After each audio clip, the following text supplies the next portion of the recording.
नमस्कार दोस्तों, स्वागत है आपका द्रोणाज एकेडमी में। मित्रों, अभी जो आगे आने वाली प्रतियोगी परीक्षा है आपकी फॉरेस्ट गार्ड जो है, आज से हम उसका जो है प्रैक्टिस सेट या पेपर प्रैक्टिस सेट लगवाने जा रहे हैं ना। तो कृपया आप सभी लोग ज़्यादा से ज़्यादा मात्रा में जुड़े। तो चलिए शुरू करते हैं आज का जो पेपर प्रैक्टिस सेट है। पहला जो प्रैक्टिस सेट है आपका फॉरेस्ट गार्ड के लिए, उसमें शुरू करते हैं। पहला प्रश्न मित्रों, पहला प्रश्न आपके लिए है। इसमें फर्स्ट क्वेश्चन आपके लिए दिया गया है कि ये जो ऋषिकेश कर्णप्रयाग रुद्रप्रयाग रेलवे मार्ग तथा टनकपुर बागेश्वर रेल मार्ग था, इसका सर्वेक्षण किसके द्वारा किया गया था। पहला ही प्रश्न फटाफट से आप आंसर देंगे इसका कि ऋषिकेश रुद्रप्रयाग रेल मार्ग तथा टनकपुर बागेश्वर रेल मार्ग का सर्वेक्षण कब और किसके द्वारा किया गया था, है ना। कृपया कमेंट बॉक्स में अपने आंसर जल्दी से लिखें कि इसका आंसर क्या होना चाहिए। ऋषिकेश रुद्रप्रयाग रेलवे मार्ग तथा टनकपुर बागेश्वर रेलवे मार्ग का जो सर्वेक्षण है वो कब किया गया था। पहला प्रश्न आपके लिए जो है ऋषिकेश कर्णप्रयाग रेलवे मार्ग का जो सर्वेक्षण है वो कब किया गया था। चलिए, पहला इसका ऑप्शन था आपके लिए 1911, दूसरा है 1811 में, तीसरा है 1820 में और चौथा है 1920 में, है ना। तो इस प्रश्न का जो सही जवाब है मित्रों वो क्या है, 1911 ईस्वी में। कब किया गया था, 1911 ईस्वी में। और इसका सर्वेक्षण करने वाला जो ब्रिटिशर्स था, इसका नाम मित्रों क्या था, J.M. क्ले के नाम से इनको जाना जाता है। क्या कहा जाता है, तो J.M. क्ले नाम के ब्रिटिशर्स ने आपका जो सर्वेक्षण किया था ऋषिकेश और रुद्रप्रयाग रेलवे लाइन तथा टनकपुर बागेश्वर रेलवे लाइन का सर्वेक्षण किया था, है ना। चलिए दूसरे प्रश्न पर आते हैं। अगला प्रश्न आपके लिए दिया गया है कि जॉर्ज विलियम ट्रेल ने पिंडारी दर्रे से तिब्बत के लिए जो रास्ता है वो कब ढूंढा था, कब ढूंढ निकाला था, तो जिसे ट्रेल पास दर्रा भी कहा जाता है ना। आप जब देखते हैं मित्रों तो आप पढ़ते हैं कि ये इधर आपका कौन सा डिस्ट्रिक्ट आ जाता है, तो पिथौरागढ़ आ जाता है। कौन सा डिस्ट्रिक्ट है, तो पिथौरागढ़ है। और इधर आपका कौन सा डिस्ट्रिक्ट आ जाता है, तो बागेश्वर से आ जाता है। कौन सा जो आ जाता है, तो बागेश्वर। और इसके बीच ये जो रास्ता है ये आपका ट्रेल पास कहलाता है। क्या कहलाता है, ट्रेल पास। और कौन से वर्ष ये रास्ता जो है पिथौरागढ़ और बागेश्वर के बीच खोजा गया था, प्रश्न आपसे ये कह रहा है ना। तो दूसरा प्रश्न है जॉर्ज विलियम ट्रेल ने पिंडारी दर्रे से तिब्बत के लिए रास्ता कब ढूंढ निकाला था, जिसे ट्रेल पास या ट्रेल दर्रा भी कहा जाता है। फटाफट से अपने आंसर दें जल्दी से कि इसका राइट आंसर क्या होना चाहिए, 1930, 1830, 1840 या 1834 में। जल्दी से आप इसका जो कमेंट बॉक्स में आंसर लिखें कि इस प्रश्न का सही जवाब क्या होना चाहिए। ये जो ट्रेल पास है आखिर ये जो है कब खोजा गया था, है ना। चलिए इस प्रश्न को भी जानते हैं कि इसका सही हमारे पास जो जवाब है वो क्या होना चाहिए मित्रों। तो इसका जो राइट आंसर है ये कब था, 1830 ईस्वी में। कब खोजा गया था, तो 1830 ईस्वी में। और एक स्थानीय निवासी थे मित्रों इनके साथ, जिसके साथ इन्होंने ये दर्रा खोजा था, जिनका नाम क्या था, मलक सिंह था। किस बंदे के साथ ये खोज किया था, मलक सिंह के साथ। और ये खोज किया था 1830 में कर्नल ट्रेल ने पिथौरागढ़ बागेश्वर से पिथौरागढ़ जाने का रास्ता। और ये आपका इसका राइट आंसर ऑप्शन बी होना है। 1830 ईस्वी में ट्रेल पास की जो खोज है, जब कर्नल ट्रेल इस दर्रे को इस रास्ते से पार होकर पिथौरागढ़ पहुंचे तो इसी कारण जो आपने इसको क्या कह दिया था, ट्रेल पास कहा था। और किसके साथ खोज किया था, तो मलक सिंह नाम के स्थानीय निवासी के साथ। बहुत अच्छा प्रश्न बनता है ना। अगले प्रश्न पर चलते हैं मित्रों। तीसरा प्रश्न हमारे पास है कि किस कमिश्नर ने 1827-28 में हरिद्वार से बद्रीनाथ और केदारनाथ को जाने वाली सड़क का निर्माण कार्य आरंभ किया था, जिसका सर्वेक्षण उसने स्वयं किया था। बड़ा अच्छा प्रश्न है, बहुत ही प्यारा आपका प्रश्न है कॉम्पिटिटिव लेवल के लिए। किस कमिश्नर ने, आप जानते हैं सभी की कुमाऊं में हमारे पास जो है 24 कमिश्नर है, जिसमें 23 आपके ब्रिटिश कमिश्नर और चौथे KL मेहता आपके भारतीय कमिश्नर रहे हैं। तो उन्हीं में से उसने प्रश्न किया है कि किस कमिश्नर ने, सीधा छपा हुआ प्रश्न है पेपर में, 1827-28 में हरिद्वार से बद्रीनाथ और केदारनाथ जाने के वाली सड़क का निर्माण कार्य आरंभ करवाया था। और इसका सर्वेक्षण भी इसने स्वयं किया था। जल्दी से अपने जो आंसर कमेंट बॉक्स में लिखें सभी बच्चे। ए है एडवर्ड गार्डनर, बी है जॉर्ज विलियम ट्रेल, सी है आपका जॉन हैलिट बैटन और डी यदि आपको पूछेगा तो वो है हेनरी रैमजे। 4 आपके ऑप्शन दिए, जल्दी से फटाफट से लिखें अपने आंसर। प्रश्न है किस कमिश्नर ने 27-28 में हरिद्वार से बद्रीनाथ और केदारनाथ को जाने वाली सड़क का निर्माण कार्य आरंभ करवाया था। शानदार प्रश्न है जिसका सर्वेक्षण भी उसने स्वयं किया था, है ना। चलिए आंसर लिखें फटाफट से अपने कमेंट बॉक्स में, जल्दी लिखें। चलिए, तो इसका जो राइट आंसर वो जान लेते हैं मित्रों। इसका सही आंसर आपका क्या हो जाना चाहिए? जॉन विलियम ट्रेल के द्वारा जो है आपका बद्रीनाथ और केदारनाथ जाने वाली जो सड़क है इसका सर्वेक्षण करवाया गया था। तो राइट आंसर क्या होना चाहिए? इसका ऑप्शन बी होना चाहिए। इसका जो सही जवाब है मित्रों क्वेश्चन नंबर 23 का वो क्या होना चाहिए आपका? तो ऑप्शन बी होना चाहिए ना। एडवर्ड गार्डनर को सभी जानते हैं कि 1815 ईस्वी में लगभग 6 महीने या 8 महीने तक उत्तराखंड का पहला कुमाऊं कमिश्नर कौन था? एडवर्ड गार्डनर था। इसके बाद हेनरी रेमजे को तो सभी जानते हैं, जिनको आप कुमाऊं का राजा भी कहते हैं। क्या कहते हैं? कुमाऊं का राजा कहा जाता है इनको मित्रों। और लगभग 44, 45 या 46 सालों तक कुमाऊं में रहने वाला बंदा, जिसको राय साहब के नाम से जानते हैं, और भी बहुत नाम है। और जॉन हेलिट वेटन के बारे में आप जानेंगे तो इन्हीं के समय में तो आपने क्या किया था? 1854 में उत्तराखंड की सबसे लंबी नहर जो आपकी है ऊपरी गंगा नहर, जो आपका भीमगोड़ा बैराज से निकाली गई है हरिद्वार से, उस नहर का निर्माण करवाया गया था, है ना। तो सीधा प्रश्न है, बद्रीनाथ केदारनाथ जाने वाली सड़क का जो निर्माण कार्य आरंभ करवाया था सर, वो किसने कराया था? तो ऑप्शन बी आपका राइट आंसर है, जॉर्ज विलियम ट्रेल के समय में करवाया गया था, है ना। इसके बाद अगला प्रश्न आपके लिए कि निम्न में से कौन सुमेलित नहीं है? प्रश्न नंबर 24 आपके लिए दिया गया कि निम्नलिखित में से कौन सुमेलित नहीं है। पहला इसने पूछा है कि सर सिरमोही का किला चंपावत में है। दूसरा आपके लिए पूछा है कि मल्ला महल का जो किला है वो आपका चंपावत में है। तीसरा इसने पूछा है कि राजबुंगा का किला आपका चंपावत में है। और चौथा पूछा है कि नैल पोखर का किला आपका जो है वो चंपावत में। Question number 24। तो जल्दी से अपने कमेंट बॉक्स में आंसर लिखें कि सही जवाब इसका क्या होना चाहिए। क्वेश्चन नंबर 24 आपका दिया है कि निम्न में से कौन सुमेलित नहीं है। तो इसका राइट आंसर फटाफट से आप दें। चलिए, तो देखते हैं मित्रों, इसका जो राइट आंसर है वो आपका क्या होना चाहिए? ऑप्शन सी होना चाहिए। और मल्ला महल का जो किला है, ये मल्ला महल का किला आपका चंपावत में नहीं है, ये आपका कहाँ पड़ेगा? तो अल्मोड़ा में आता है। कौन सा किला? तो मल्ला महल का किला आपका कहाँ है? अल्मोड़ा के अंतर्गत आ जाएगा, है ना। इसको जो है आप क्लियर कर लें कि इसका राइट आंसर आपका क्या होना चाहिए? तो मल्ला महल का किला, है ना। और इसके बाद आपका नैल पोखर का किला भी आपका जो इसमें क्या है, मिस्टेक है मित्रों क्वेश्चन में, ये भी आपका कहाँ है? सॉरी, ये भी अल्मोड़ा में ही बना हुआ है। कहाँ बना हुआ है? अल्मोड़ा में बना हुआ है। इसके बाद सिरमोही का किला आपका कहाँ है? गोरखाओं के द्वारा बनाया गया है, चंपावत में है। और इसके बाद राजबुंगा का किला आप जानते हैं कि राजबुंगा का किला किसने बनाया था? तो राजबुंगा का किला बनाया था किसने? सोमचंद ने बनाया था, है ना। और ये राजबुंगा का किला जो आपका है ये भी आपका कहाँ है? तो चंपावत में। तो ये दोनों ही क्वेश्चन जरा इसको देख लेंगे। चलिए नेक्स्ट अगले प्रश्न पर चलेंगे, इसके बाद अगली बात करेंगे। अगला जो प्रश्न है क्वेश्चन नंबर 25, ये आपके लिए हरिद्वार जनपद की स्थापना कब की गई थी? हरिद्वार जनपद की स्थापना कब हुई? ऑप्शन ए है 28 सितंबर 1998, ऑप्शन बी है 28 दिसंबर 1998, ऑप्शन सी है 28 दिसंबर 1988 और डी है 28 नवंबर 1988। हरिद्वार जनपद की स्थापना कब की गई थी? जल्दी से आप अपने जो आंसर है वो कमेंट बॉक्स में टाइप करें, फटाफट करें सभी बच्चे, फटाफट इसका कमेंट बॉक्स में आंसर टाइप करें। हरिद्वार जो डिस्ट्रिक्ट के रूप में आया, ये कब स्थापित किया गया, है ना। तो चलिए इसका राइट आंसर जानते हैं। तो हरिद्वार की स्थापना कब हुई मित्रों? तो इसका ऑप्शन सी बिल्कुल राइट आंसर है। 28 दिसंबर 1988 को एक जनपद के रूप में गठन हुआ, किसका? हरिद्वार का। और जब मित्रों ये जनपद के रूप में बना तो हमने पढ़ा कि सर 28 दिसंबर 1988 को जब ये बना था तो इस समय आपका ये जो है किसका हिस्सा था? शुरुआत में आप पढ़ेंगे मित्रों तो ये मेरठ मंडल में रखा गया था। किस मंडल का भाग था? मेरठ मंडल का भाग था, है ना।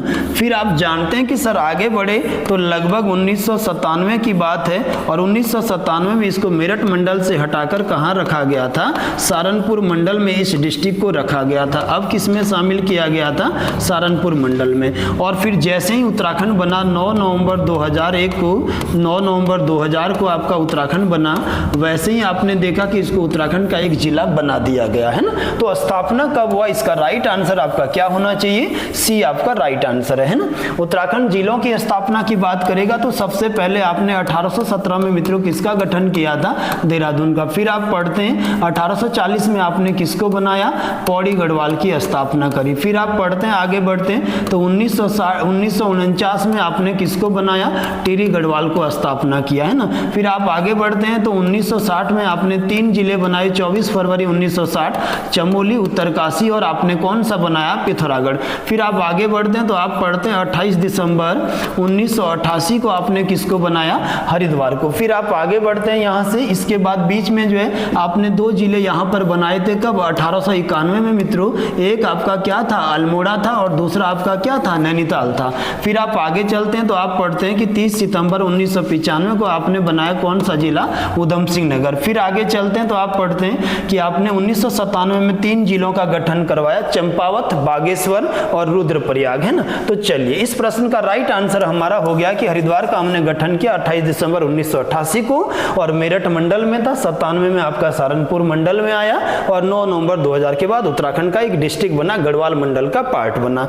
अगला प्रश्न मित्रों 26वां प्रश्न बहुत शानदार प्रश्न है कि उत्तराखंड में ब्राइट एंड कॉर्नर नाम की जो जगह है, ब्राइट एंड कॉर्नर नाम की जो जगह है, यह पर्यटक स्थल किस जिले में स्थित है। इसका पहला ऑप्शन आपके लिए सर श्रीनगर में, दूसरा है सर अल्मोड़ा में है, तीसरा है आपका नैनीताल में है और चौथा आपका बागेश्वर में है। फटाफट से अपने कमेंट बॉक्स में जरा लिखेंगे आप सभी बच्चे कि सर राइट आंसर क्या होना चाहिए क्वेश्चन नंबर 26 का, कि ब्राइट एंड कॉर्नर नाम की जो पर्यटक स्थल है वो उत्तराखंड में कहाँ है। शाबाश, जल्दी से अपना जो आंसर लिखें सभी बच्चे, ब्राइट एंड कॉर्नर नाम का पर्यटक स्थल, ठीक है ना। तो चलो समझते हैं इसका जो राइट आंसर है मित्रों, ये आपका ब्राइट एंड कॉर्नर का जो पर्यटक स्थल है ये आपका कहाँ है, तो अल्मोड़ा के अंतर्गत पड़ता है मित्रों, क्या, ब्राइट एंड कॉर्नर नाम की जगह, है ना। इसके बाद आगे चलते हैं अगले प्रश्न पर। नेक्स्ट देखते हैं अगला प्रश्न आपके लिए क्या है। अगला है लोक संस्कृति संग्रहालय, ये की स्थापना किस वर्ष की गई है। लोक संस्कृति जो संग्रहालय आपका,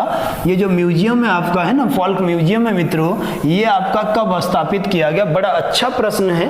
पहला इसका है 1984 में, सेकंड आपका 1983 में, 1983 में, तीसरा है 1980 में और चौथा है 1981 में। तो क्वेश्चन नंबर 27 आपके लिए उत्तराखंड से संबंध रखता है और इसने पूछा है कि ये जो लोक संस्कृति संग्रहालय आपका ये कहाँ बना हुआ है ना, और कब ये स्थापित हुआ है। जल्दी से अपने कमेंट बॉक्स में सभी बच्चे आंसर टाइप करेंगे कि इसका राइट आंसर क्या होना चाहिए, फटाफट से। चलिए इस प्रश्न का जो राइट आंसर है मित्रों, इसका राइट आंसर आपका क्या होना चाहिए, किस वर्ष की गई थी, 1983 ईस्वी में की गई थी। और ये लोक संस्कृति जो आपका म्यूजियम है, ये जो आपका संग्रहालय बना हुआ है, इसको जब भी पूछेगा तो इसको खुटानी नैनीताल में बनाया हुआ। कहाँ बना हुआ है, खुटानी नैनीताल के अंतर्गत ये लोक संस्कृति संग्रहालय बना हुआ है, याद रखेंगे। और कब बना था, तो 1983 में इसकी स्थापना की गई थी। लोक संस्कृति जो आपका संग्रहालय है खुटानी आपका नैनीताल के अंतर्गत है, डन है ना। और इसी में यदि पूछेगा तो इसके संस्थापक कौन रहे तो सभी बच्चे लिखेंगे इसमें कि इसको बनाया गया था किसके द्वारा, यशोधर मठपाल के द्वारा। किसके द्वारा बनाया गया था, तो यशोधर मठपाल के द्वारा आपका लोक संस्कृति जो संग्रहालय है ये खुटानी नैनीताल के अंतर्गत बनाया गया। और बनाने का तिथि कब है, तो 1983। तो इसका राइट आंसर आपका क्या होना चाहिए, ऑप्शन बी इसका सही आंसर होगा, है ना। इसके बाद अगले प्रश्न पर चलेंगे मित्रों। क्वेश्चन नंबर 28 आपका, गोरखा प्रशासन में लिया जाने वाला सोनिया फागुन जो टैक्स था, बड़ा अच्छा प्रश्न है, इस पर ध्यान दीजिएगा। गोरखा प्रशासन में लिया जाने वाला सोनिया फागुन जो कर था, टैक्स था, ये किस रूप में लिया जाता था, किस रूप में लिया जाता था, फटाफट से आंसर लिखें। सोने चांदी के रूप में लिया जाता था, अनाज के रूप में लिया जाता था, पशुओं के रूप में लिया जाता था, या इनमें से कोई नहीं था। फटाफट से प्रश्न आप देखें, प्रश्न आपके लिए, गोरखा प्रशासन में लिया जाने वाला सोनिया फागुन नाम का जो टैक्स है वो किस रूप में लिया जाता था। फटाफट से अपने आंसर लिखें सभी बच्चे, फटाफट लिखें कि किस रूप में ये लिया जाता था सोनिया फागुन नाम का टैक्स। जल्दी से लिखें सभी लोग फटाफट से। प्रश्न है, गोरखा शासन काल में लिया जाने वाला सोनिया फागुन नामक जो टैक्स था वो किस रूप में लिया जाता था। पहला है सोने चांदी के रूप में, दूसरा है अनाज के रूप में, तीसरा है पशुओं के रूप में और चौथा इनमें से कोई नहीं। तो मित्रों इसका जो राइट आंसर था ये ऑप्शन सी है। सभी बच्चे आप इसको जाने कि ये जो आपका पशुओं के रूप में लिया जाने वाला, अर्थात इसमें जो है लोगों से पशुओं को लिया जाता था, इसी टैक्स को हम क्या कहते हैं, सोनिया फागुन के नाम से जानते हैं। तो प्रश्न नंबर 28 आपका कंप्लीट है। आगे बढ़ते हैं, यहाँ से अगली बात करते हैं। अगला प्रश्न है मित्रों आपके लिए कि गोविंद बल्लभ पंत उच्च स्थलीय प्राणी उद्यान की स्थापना कब की गई थी? गोविंद बल्लभ पंत उच्च स्थलीय प्राणी उद्यान की स्थापना किस वर्ष की गई? 1990 में, 1989 में, 1995 में या 1994 में? आपका प्रश्न है गोविंद बल्लभ पंत उच्च स्थलीय प्राणी उद्यान की स्थापना कब की जाती है? तो इसका जो है आप बताएं कब यह स्थापित किया जाता है, 1990, 1989, 1995 या 1994 में गोविंद बल्लभ पंत उच्च स्थलीय प्राणी उद्यान। फटाफट से अपने ऑप्शन टाइप करें, फटाफट से आंसर टाइप करें कि सर कब बना था गोविंद बल्लभ पंत उच्च स्थलीय प्राणी उद्यान आपका। चलिए तो समझते हैं इसका राइट आंसर क्या होना चाहिए। देखो मित्रों ये जो बना है आपका ये 1995 में बनाया गया है। कभी भी तिथि पूछेगा तो इसका राइट आंसर आपका रहेगा 1 जून 1995 को बनाया गया गोविंद उच्च स्थलीय आपका गोविंद बल्लभ पंत उच्च स्थलीय प्राणी उद्यान। और यदि बात करेंगे मित्रों तो ये कहाँ स्थित है, तो इसका राइट आंसर आपके लिए आएगा कि सर ये नैनीताल जिले में है। और नैनीताल जिले में ये जो शेर का डांडा पहाड़ी आता है, ये जो शेर का डांडा माउंटेन है, इस शेर का डांडा माउंटेन के ऊपर बना हुआ है। किसके ऊपर बना हुआ है? तो शेर का डांडा पहाड़ी के ऊपर बना हुआ है उच्च स्थलीय आपका जो प्राणी उद्यान है गोविंद बल्लभ पंत। 1 जून 1995 को इसका गठन किया गया। तो इसमें आपका ऑप्शन सी आपका जो राइट होना है। और ये बना कहाँ है? तो नैनीताल के अंतर्गत बना हुआ है। कहाँ बना हुआ है? तो नैनीताल के शेर का डांडा पहाड़ी में उच्च स्थलीय प्राणी उद्यान बनाया गया है ना। चलिए नेक्स्ट प्रश्न को पढ़ते हैं। 30वां प्रश्न आपके लिए 30 जो क्वेश्चन है वो है अंग्रेजों को भारत से निकाल दो यह पुस्तक के लेखक कौन थे? बड़ा अच्छा प्रश्न है मित्रों। उत्तराखंड का एक और प्रश्न, अंग्रेजों को भारत से निकाल दो इस पुस्तक की रचना किसने की थी? पुस्तक का जो शीर्षक है वो है अंग्रेजों को भारत से निकाल दो और इसका लेखक कौन था? ए दिया हुआ है कि सर भक्त दर्शन ने लिखी है पुस्तक, बी दिया हुआ है बद्रीदत्त पांडे ने लिखी है, कुमाऊं केसरी कहते हैं आप, सी लिखी है भैरवदत्त धूलिया ने लिखी है और डी लिखा है कि शिव प्रसाद डबराल के द्वारा लिखी गई पुस्तक है। फटाफट से अपने आंसर कमेंट बॉक्स में आप टाइप करेंगे सभी बच्चे जल्दी से। प्रश्न मैंने आपको पूछा है या प्रश्न आपको दिया गया है कि अंग्रेजों को भारत से निकाल दो इस पुस्तक का लेखक या शीर्षक कौन था? भक्त दर्शन, बद्रीदत्त पांडे, भैरवदत्त धूलिया या शिव प्रसाद डबराल। जरा फटाफट से अपना जो है आंसर टाइप करें कि सर किसके द्वारा लिखी गई है ये, है ना। इस पुस्तक का जो इस प्रश्न का जो राइट आंसर है मित्रों, ये किताब लिखी गई थी भैरवदत्त धूलिया के द्वारा। भैरवदत्त धूलिया है ना, जिनका संबंध किससे वकालत करते हैं। भैरवदत्त धूलिया आप जानते हैं दिल्ली के करोल बाग में इनका जो है घर भी आपको देखने को मिलता है। तो इन्होंने लिखा था पुस्तक कौन सी? अंग्रेजों को भारत से निकाल दो। इसके बाद जो है भक्त दर्शन के द्वारा जो पुस्तक लिखी गई है वो आपका सुमन स्मृति ग्रंथ। कौन सी किताब लिखी इन्होंने? तो सुमन स्मृति ग्रंथ की रचना की गई थी। किसके द्वारा? तो भक्त दर्शन के। बद्रीदत्त पांडे ने आप सभी को पता है कि इसने लिखा आपका क्या?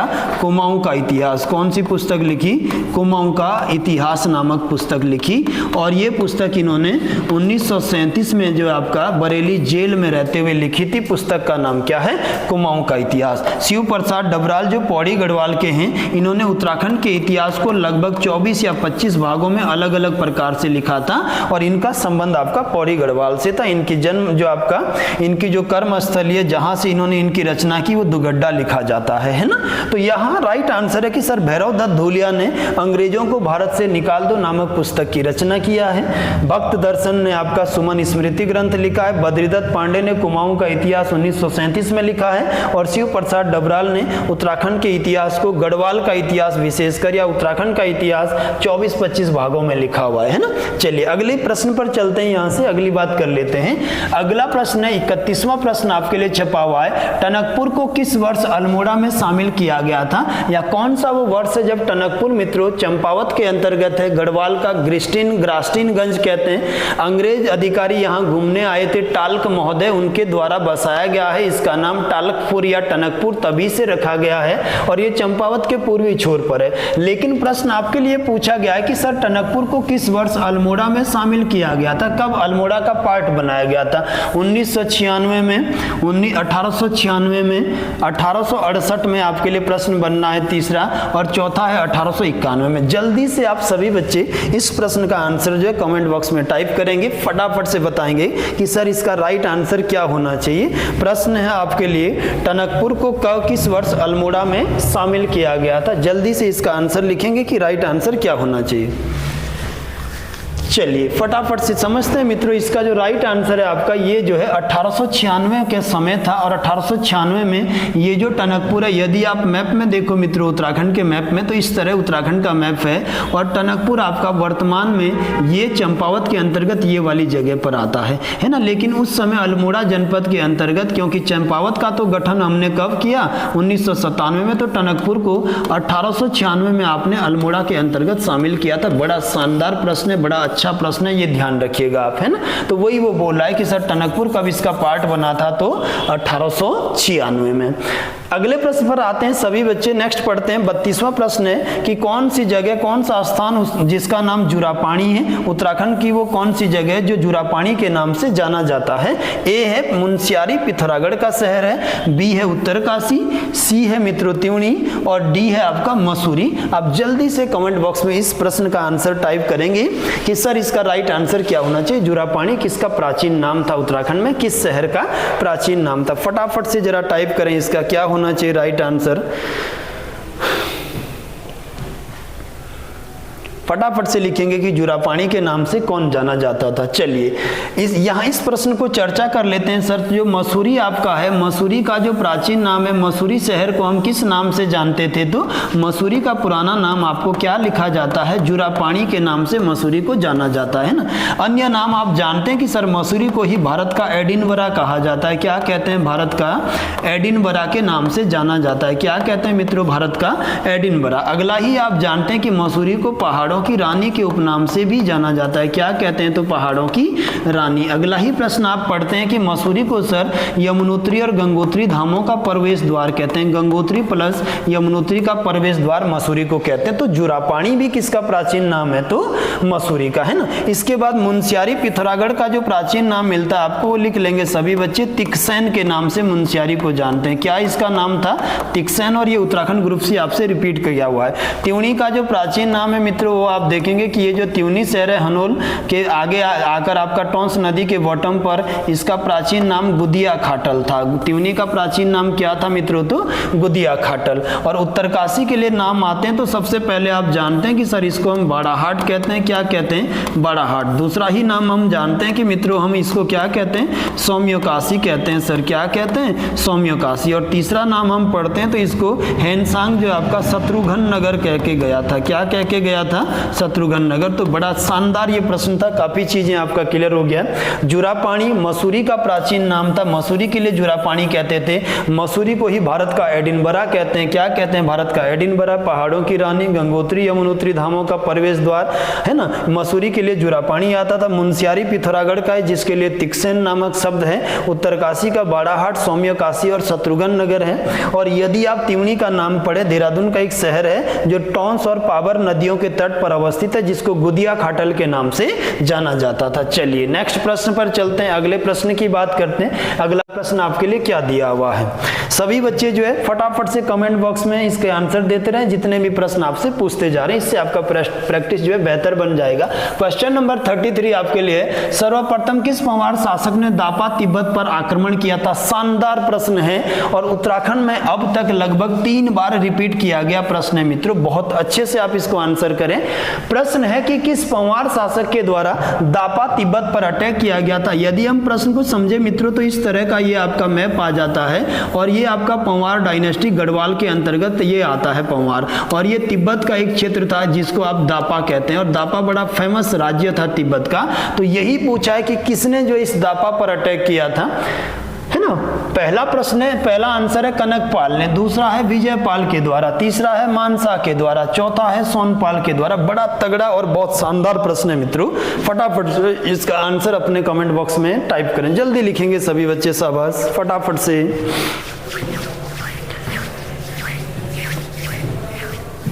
चलिए अब समझते हैं इस प्रश्न को, इसका राइट आंसर सर क्या होना चाहिए। तो सबसे पहले परमारों का शासक विजयपाल था मित्रों। विजयपाल ने अटैक किया था कहां, दापा पर, लेकिन ये विजयपाल इस दापा क्षेत्र में हार गया था। उसने ये नहीं प्रश्न दिया कि किसने सफल आक्रमण किया किसने असफल किया, वो क्वेश्चन पूछा है कि वो फर्स्ट राजा कौन था परमारों का जिसने दापा इस तिब्बत पर अटैक किया था। तो राइट आंसर मित्रों इसका क्या बनता है, हमेशा विजयपाल के द्वारा। अगला ही प्रश्न आपको बोलेगा कि ये जो मानसा था मित्रों, ये जो मानसा था इसके द्वारा दापा तिब्बत पर पहला सफल आक्रमण किया गया था, प्रथम सफल आक्रमण, अर्थात मित्रों इसने दापा को जीता था। इसी को हम बोलते हैं क्या, सफल आक्रमण। पहला सफल आक्रमण किसने किया था, तो ये आपका आंसर होना चाहिए मित्रों क्या, मानसा के द्वारा। और अगला आता है कि किसने सर्वाधिक बार इस दापा पर अटैक किया। ये तीनों प्रश्न मित्रों आप बिल्कुल इसको रट जाइएगा। सर्वाधिक बार वो कौन सा परमार शासक था जिसने दापा पर अटैक किया, तो इसका सही आंसर होना चाहिए महिपति शाह। किसने किया था मित्रों,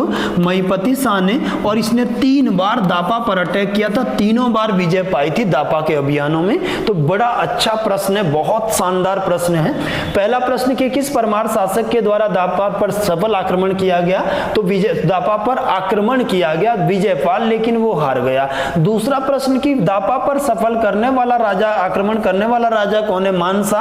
और तीसरा दापा पर सर्वाधिक बार अटैक करने वाला कौन है, महिपति शाह। ठीक है, चलिए अगले प्रश्न पर चलते हैं। क्वेश्चन नंबर 34 समझते हैं। सलानी जो बोली है वो मुख्यतः उत्तराखंड के किस जनपद में बोली जाती है। सलानी बोली उत्तराखंड के किस जनपद में बोली जाती है, फटाफट से इसका आंसर लिखेंगे। पहला है सर ये नैनीताल में बोली जाती है, दूसरा है चमोली में बोली जाती है, तीसरा है आपका उत्तरकाशी में बोली जाती है, और चौथा आपका है कि पौड़ी गढ़वाल में बोली जाती है। क्वेश्चन नंबर 34 का आंसर लिखेंगे सभी बच्चे शाबाश फटाफट से, कि सलानी बोली मुख्यतया कहां बोली जाती है।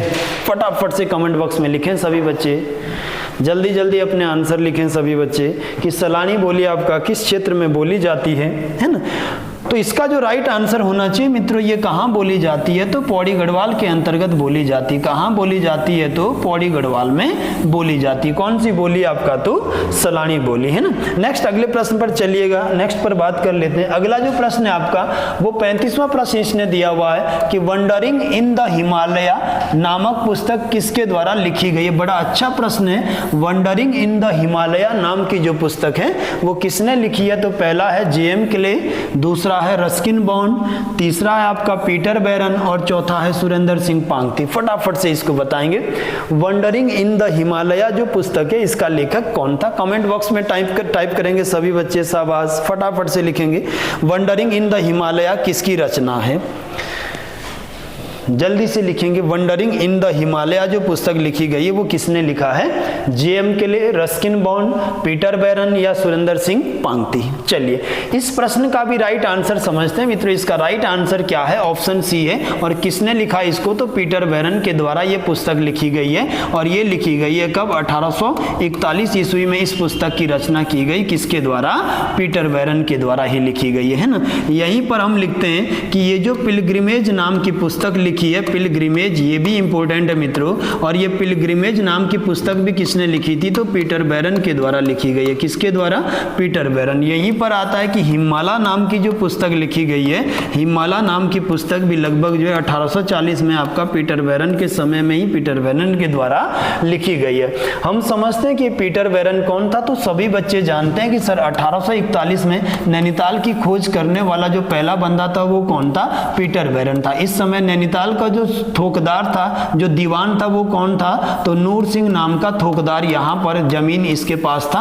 और इससे पीटर बैरन ने कुछ जमीन लेके नैनीताल में अपना घर बनाया था, जिसका नाम क्या था, पिलग्रिम लॉज के नाम से वो जाना जाता था। पीटर बैरन का जो घर है 1841 में है ना। बाकी पढ़ेंगे कि कैसे कैसे ये खोज हुआ, क्या क्या चीजें थी। तो ध्यान रखते हैं यहाँ पर कि wondering in the Himalaya, Himalaya के आश्चर्य भी जो पुस्तक लिखी वो आपका लिखने वाला कौन था, पीटर बैरन। बहुत अच्छी पुस्तक है आपके लिए है ना।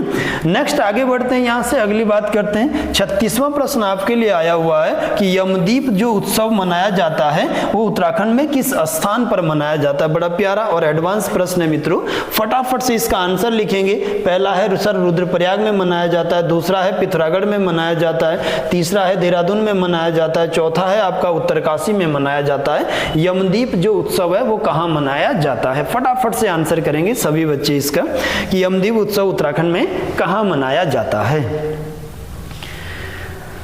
चलिए फटाफट से आंसर दें, कहाँ मनाया जाएगा यमदीप उत्सव, पिथौरागढ़, उत्तरकाशी, रुद्रप्रयाग या देहरादून में। तो इसका जो राइट आंसर होना चाहिए वो सभी बच्चे लगाएंगे कि सर ये रुद्रप्रयाग में मनाया जाने वाला एक क्या है उत्सव है। ऑप्शन ए इसका क्या है राइट आंसर है। आगे बढ़ेंगे, इसके बाद नेक्स्ट बात करेंगे।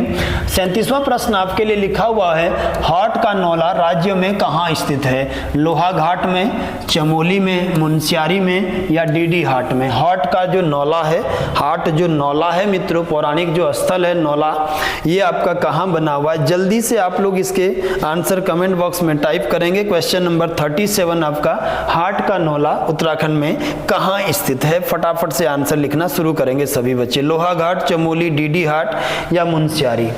लोहाघाट, चमोली, मुनस्यारी या डीडी हाट में, है ना। तो इस प्रश्न का भी राइट आंसर हमारे पास क्या होना चाहिए कि सर ये जो हाट का नौला बना हुआ है ये आपका कहाँ है, डीडी हाट। और डीडी हाट कहाँ है तो पिथौरागढ़ में। और पिथौरागढ़ में यदि बात करेंगे तो ये किस पहाड़ी के ऊपर बसा है मित्रों, तो डिगटड़ पहाड़ी के ऊपर बसा हुआ है। किसके ऊपर बसा हुआ है तो डिगटड़ पहाड़ी के ऊपर बसा हुआ पिथौरागढ़ का शहर है और इसी में बना हुआ है क्या, हाट का नौला, जो आपके लिए प्रश्न बनाया था, है ना। समय का थोड़ा सा जो अभाव है, बहुत ज्यादा चर्चा में नहीं करेंगे, थोड़ा सा मैक्सिमम क्वेश्चन करने की बात करेंगे, है ना। इसके बाद अगला क्वेश्चन है 38वां प्रश्न कि ये जो त्रिजुगी नारायण का मंदिर है मित्रों, आपका त्रिजुगी नारायण का जो ये मंदिर है वो किस पर्वत के ऊपर स्थित है। बड़ा अच्छा प्रश्न है, फटाफट से आंसर लिखेंगे। ए है खैट पर्वत, बी है कश्यप पर्वत, सी है यज्ञ पर्वत और डी है सुमेरु पर्वत। प्रश्न अगला है कि त्रिजुगी नारायण का मंदिर ये किसके ऊपर जो है अवस्थित है। फटाफट से आप कमेंट बॉक्स में आंसर लिखेंगे, त्रिजुगी नारायण मंदिर किस पर्वत पर अवस्थित है। फटाफट से आंसर लिखें सभी लोग।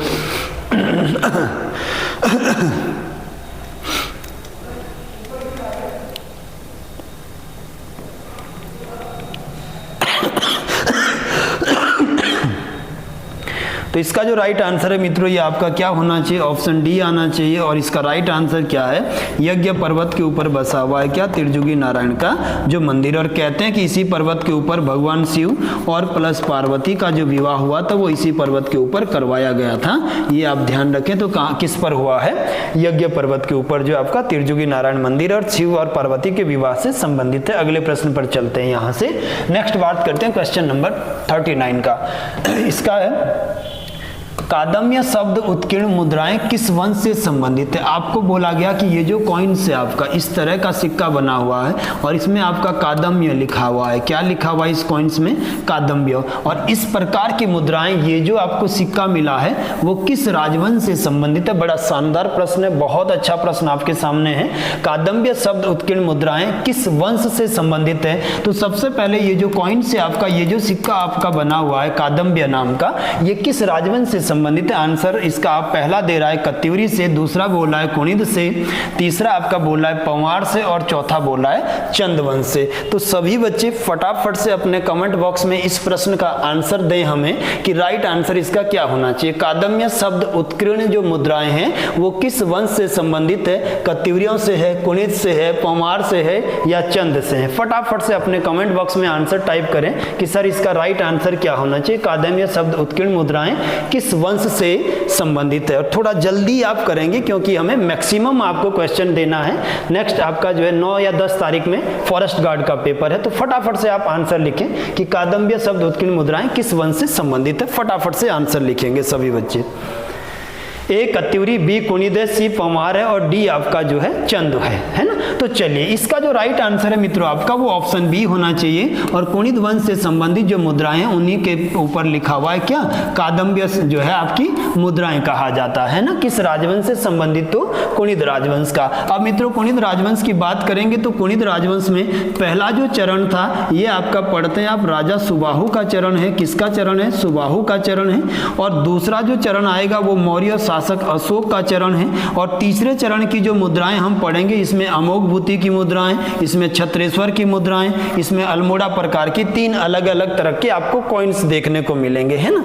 यदि हम अमोघ भूति की मुद्राओं की बात करेंगे तो ये आपका चांदी और किन धातुओं में बनी होती थी, तांबा धातुओं में। बाकी की दोनों के दोनों कॉइन्स आपके तांबा धातुओं में। ये सब जो है विस्तार में कभी बात करेंगे, इतिहास के टॉपिक है। फिलहाल प्रश्न का राइट आंसर यदि आपसे पूछा जाए तो कुणिद होना चाहिए। चलिए अगले प्रश्न पर चलते हैं। 40वां प्रश्न आपके लिए छपा हुआ है कि कौन सी जनजाति जन्माष्टमी को आठवीं के रूप में मनाती है ना। कौन सी जनजाति जो है जन्माष्टमी को आपका जो है आठवीं के रूप में मनाती है, ये आपको जो है आंसर देना है। पहला क्वेश्चन है सर राजी ट्राइब से, सेकंड है आपका थारू ट्राइब से, तीसरा है आपका भोटिया ट्राइब से और चौथा है जौनसारी ट्राइब से। फटाफट से सभी बच्चे अपने कमेंट बॉक्स में आंसर दें हमें कि सर इसका राइट आंसर क्या होना चाहिए। जल्दी से फटाफट लिखें आप। मैंने प्रश्न आपके सामने रखा हुआ है कि कौन सी जनजाति जन्माष्टमी को आठवीं के रूप में मनाती है, और ऑप्शन आपके सामने है, पहला राजी, दूसरा थारू, तीसरा भोटिया और चौथा आपका जौनसारी। फटाफट कमेंट बॉक्स में लिखें आप लोग कि क्या इसका सही आंसर होना चाहिए। फटाफट लिखेंगे सभी लोग, शाबाश।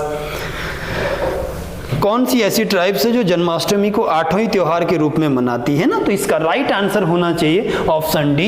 ये जो जौनसारी ट्राइब्स है, जौनसारी जनजाति है, ये आपका जन्माष्टमी नामक उत्सव को आठवीं के रूप में मनाती है ना। और जौनसारी ट्राइब्स आप सभी बच्चे जानते हैं कि सर मध्य हिमालय के ऊपर पाया जाने वाला उत्तराखंड का सबसे बड़ा जनजातीय समुदाय है जौनसारी, और वर्तमान में उत्तराखंड का दूसरा सबसे बड़ा जनजातीय समुदाय है जौनसारी, है ना। यदि पूछेगा कि किसी एक जिले में सबसे ज्यादा कौन सी ट्राइब्स की जनसंख्या है इकलौती, तो देहरादून जिले में जौनसारी की। वैसे टोटल पॉपुलेशन में उधम सिंह नगर सबसे आगे आता है।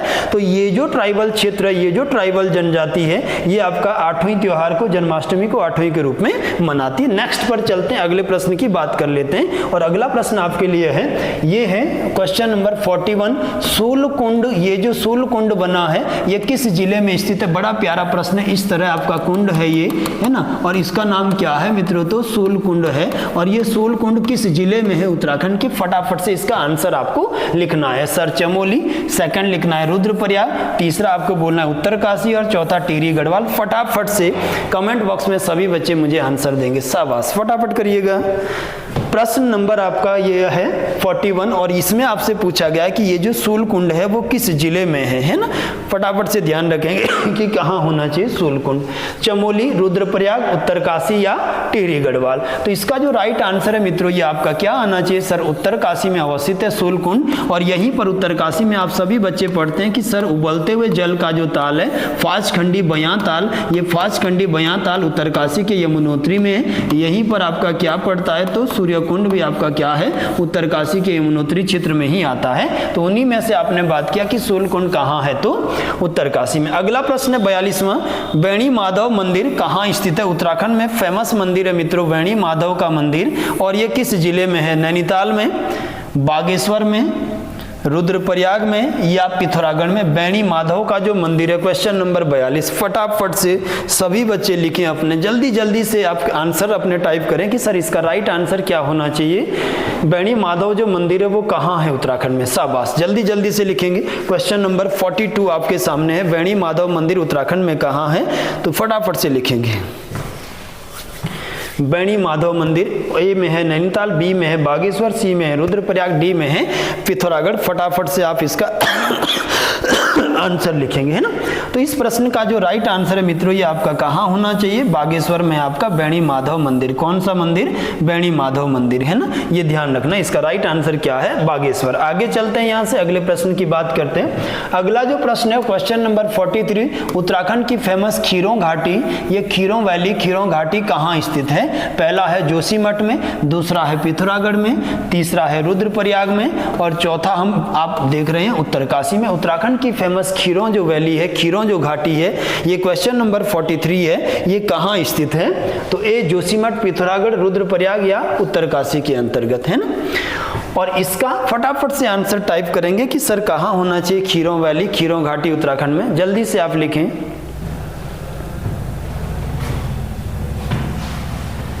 चलिए इसका जो राइट आंसर है ये खीरों घाटी आपका कहाँ है मित्रों, तो जोशीमठ चमोली में। कहाँ है तो जोशीमठ चमोली में, है ना, जोशीमठ चमोली के अंतर्गत पाई जाती है। जोशीमठ का जो पुराना नाम है वो सभी आप जानते हैं मित्रों कि इसका पुराना नाम क्या है, ज्योतिर्मठ के नाम से जाना जाता है। और भारत में जो है 12 जो शंकराचार्यों के पीठों में से एक है, तो इसका पुराना नाम क्या है, ज्योतिर्मठ है ना, या योशीमठ भी कहीं पर लिखा हुआ है। यहीं पर हमारा फेमस आपने क्या बनाया हुआ है, नरसिंह मंदिर जो बड़ा चर्चा में है मित्रों, क्या है, नरसिंह मंदिर बना हुआ है। और इस नरसिंह मंदिर को बनाया था मित्रों कितने, तो ये प्रश्न बहुत बार आपके लिए आता है। इसकी नींव रखी थी जम्मू कश्मीर के शासक किसने, ललितादित्य मुक्तापीड ने। किसने बनाया था, तो ललितादित्य मुक्तापीड के द्वारा बनाया गया है जब उसने उत्तराखंड पर अटैक किया। पूरा किसने कराया था, तो ये आपका बसंत देव ने, कत्यूरी राजवंश का संस्थापक बसंत देव इस मंदिर को पूरा कराता है। और जोशीमठ अभी चर्चाओं में है मित्रों, क्योंकि यहाँ पर जो है इन जो धरातल है इसके ऊपर नियमित दरारें आ रही है,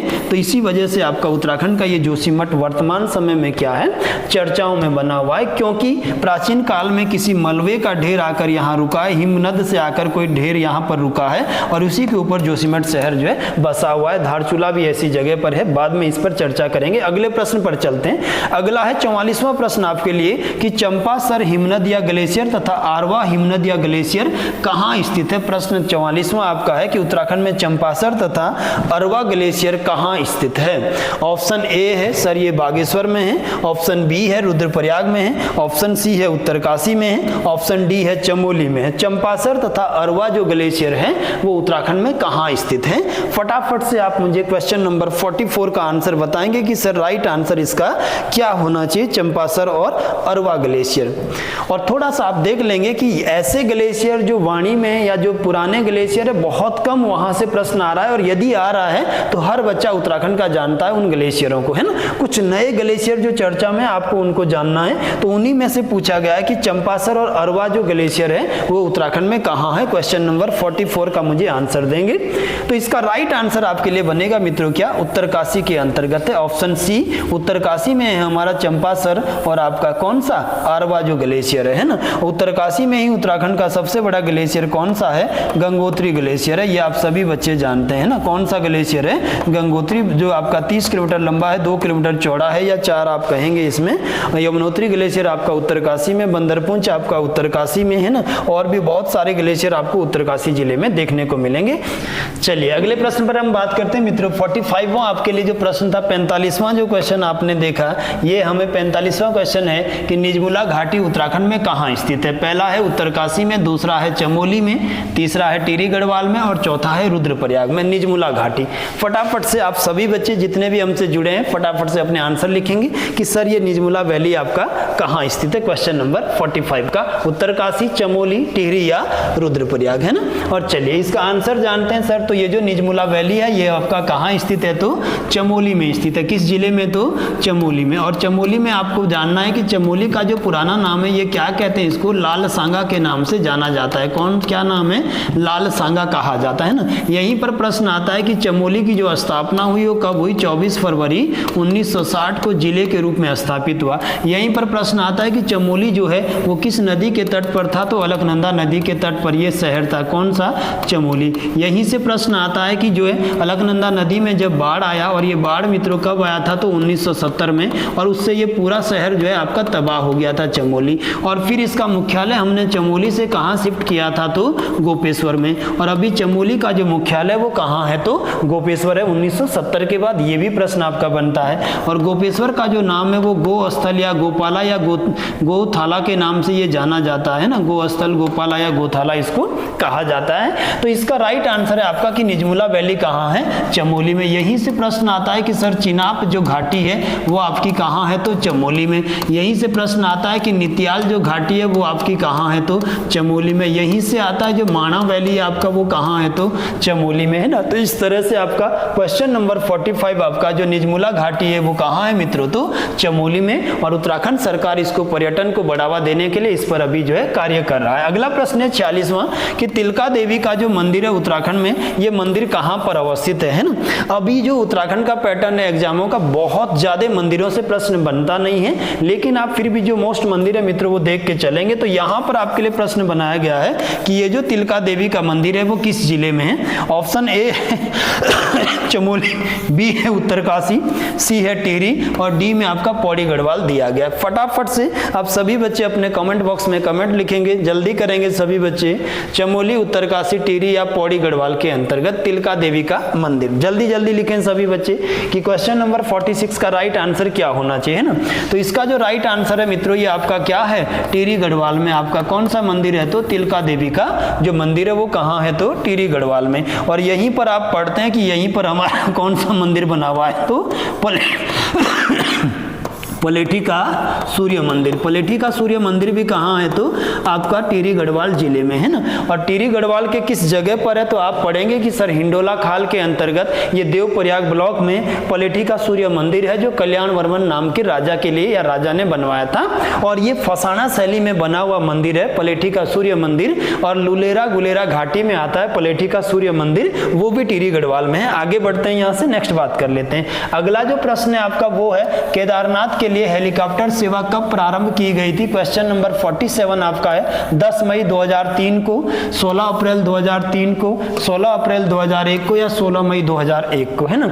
और यहां से थोड़ा समझते हैं कि ये जो हमने बात किया था तब तक आप अपने आंसर लिखते जाएं। ये जो आपका केदारनाथ आपका जो गौरीकुंड वाला एरिया है, हेलीकॉप्टर सेवा जो जाती है इसको समझ लेंगे कि क्या है इसका बेस। तो ये गौरीकुंड है आपका रुद्रप्रयाग के अंतर्गत और यहीं से आपका 14-15 किलोमीटर के ऊपर क्या आ जाता है? केदारनाथ धाम आ जाता है।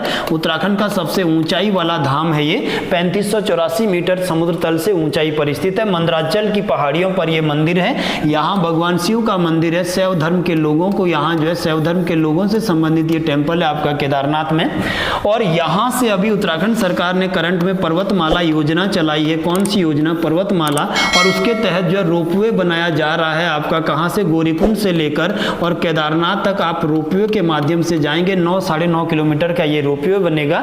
तो ये सभी लेटेस्ट के प्रश्न हैं। अब अपने टॉपिक पर आ जाएं। प्रश्न आपका था केदारनाथ के लिए गौरीकुंड से हेलीकॉप्टर सेवा कब शुरू किया गया? क्वेश्चन नंबर 47 आपसे पूछा गया था। और इसका जो राइट आंसर है मित्रों, इसका राइट आंसर आपका होना चाहिए, ये चारों ही ऑप्शन आपके जो है इसमें आंसर नहीं, इसका राइट आंसर आप लिखेंगे कि ये सर आपका शुरू किया गया 16 मई 2003 आपका राइट आंसर होना चाहिए, है ना। इसका राइट आंसर आपका क्या होना चाहिए? तो इसको लगा लेंगे मित्रों आप। केदारनाथ के लिए हेलीकॉप्टर जो सेवा शुरू की गई, इसका जो है ऑप्शन ए आपके लिए पूछा गया था। केदारनाथ के लिए हेलीकॉप्टर सेवा क्वेश्चन नंबर 47 आपके सामने था। और ये शुरू किया गया था कब? 16 मई 2003 से, है ना। इसका थोड़ा सा ऑप्शन में मिस्टेक हो गया है, तो आप सही लगाएंगे कि कब? 16 मई 2003 से। अगला प्रश्न पर चलेंगे। 48वां प्रश्न है आपका पलेठी का जो सूर्य मंदिर है इसका निर्माण किसने करवाया था? अभी हम चर्चा कर रहे थे मित्रों पलेठी के सूर्य मंदिर के ऊपर। ये आप देखिए पलेठी का जो सूर्य मंदिर है ना।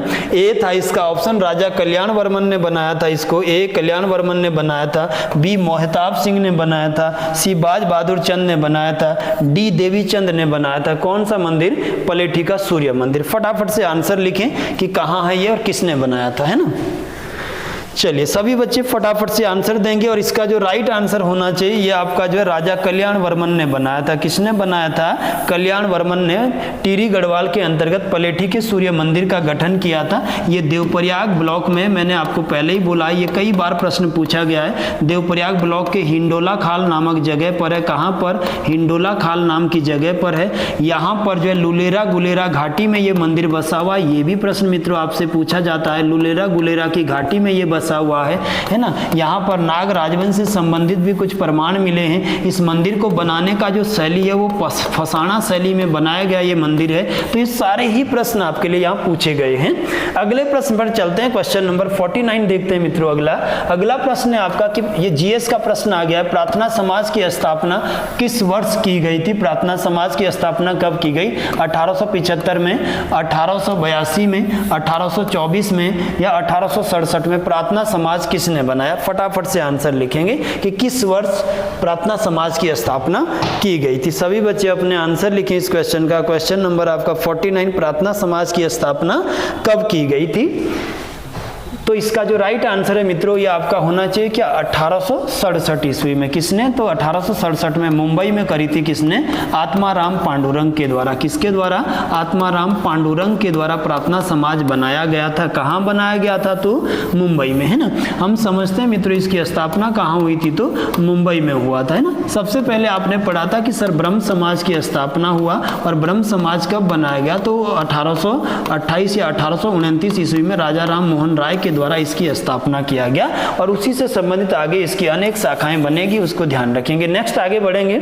अगला है 50वां प्रश्न। दीप्त ज्वालेश्वरी सिद्धपीठ, है ना, जहां पर ज्वाला जल रही है पार्वती के रूप में बेटा, वो दीप्त ज्वालेश्वरी सिद्धपीठ किस जिले में आपको जो है मिलती है? पौड़ी गढ़वाल में, रुद्रप्रयाग में, उत्तरकाशी में या आपका चमोली के अंतर्गत? आप जो फटाफट से इसका आंसर बताएं। दीप्त ज्वालेश्वरी सिद्धपीठ, जल्दी से अपने आंसर टाइप करें। क्या होना चाहिए क्वेश्चन नंबर 50 का? फटाफट से आप सभी बच्चे जो आंसर देंगे। चलिए, तो इसका जो राइट आंसर होना चाहिए पौड़ी गढ़वाल में आपका क्या है? दीप्त ज्वालेश्वरी जो सिद्धपीठ है आपका कहाँ है? तो पौड़ी गढ़वाल के अंतर्गत है। अगले प्रश्न पर चलेंगे, अगली बात करेंगे। नेक्स्ट अगला है 51वां। कौन सा शासक मौलाराम से या कौन सा राजकुमार जो है मौलाराम से चित्रकला सीखने टिहरी से श्रीनगर आता था? टिहरी से कहाँ आता था? तो श्रीनगर आता था, है ना।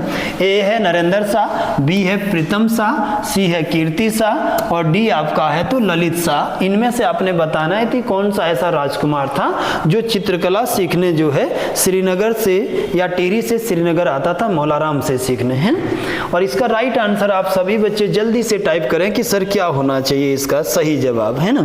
फटाफट से मुझे बताएंगे।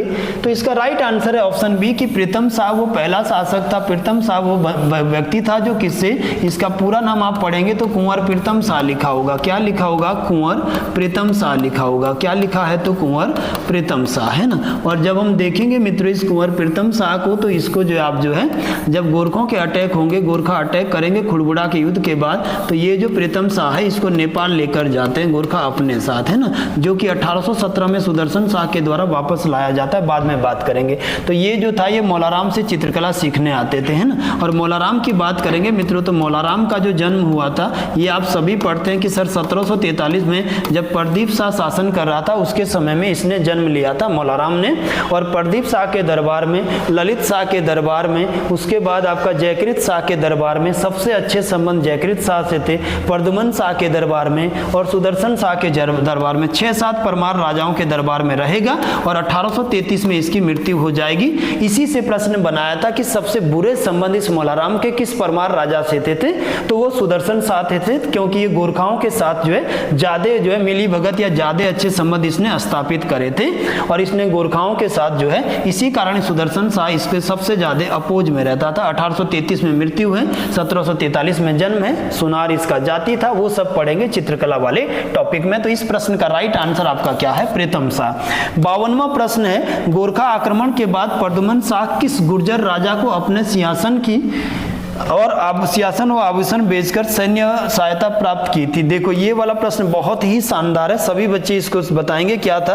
राजा पूरण सिंह, राजा हरदेव, राजा रामदयाल और राजा हरि सिंह। प्रश्न ये है कि जब गोरखाओं ने जो अटैक किया उत्तराखंड पर 1803 ईस्वी में, तो सबसे पहले बाड़ाहाट को जीता, फिर चमुआ को, चंबा को जीता, फिर श्रीनगर को जीता 1803 में, और फिर श्रीनगर का राजा प्रद्युमन शाह वहां से भाग गया। तो इनमें से कौन सा वो शासक था जिसने उसे संरक्षण दिया और उसकी सहायता किया था गोरखाओं के विरुद्ध गढ़वाल में? बहुत अच्छा प्रश्न है मित्रों, फटाफट से इसका आंसर लिखें। आप सभी बच्चे लिखेंगे क्या इसका राइट आंसर होना चाहिए? पूरण सिंह, हरदेव सिंह, राजा हरि सिंह या राजा रामदयाल?